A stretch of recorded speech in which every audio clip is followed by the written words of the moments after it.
नागपूरच्या धंतोली परिसरातील टिकेकर बंगल्यामध्ये कृष्ण जन्माष्टमीचा सोहळा मोठ्या उत्साहात विशेष सजावट करत साजरा केला जातोय।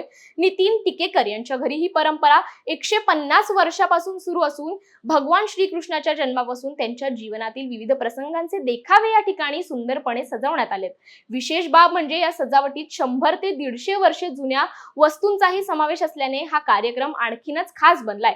कृष्ण जन्म, दहीहंडी, गरबा यांसारखे महत्त्वाचे देखावे सजीव स्वरूपात सादर करण्यात आले असून त्यामुळे हा पवित्र सण आणखीनच आकर्षक होतोय। आपल्या आजोबांच्या काळापासून ही परंपरा सुरू असल्याची माहिती नितीन टिकेकर यांनी दिली आहे। नमस्कार काका, आपलं नाव सांगा। माझं नितीन टिकेकर। अच्छा, आपल्याकडे हा देखावा, सुंदर देखावा आहे। आपण कधीपासून हा देखावा साकारतात आणि त्याच्याबद्दल थोडी माहिती द्या। आमच्याकडे म्हणजे अगदी पूर्वापार कुळाचारच हा चालत आलेला, पणजी आजीपासून आमच्या चालत आलेला आहे। 150 वर्ष साधारण जुना आहे, कारण पूजा आमची चालू आहे ती।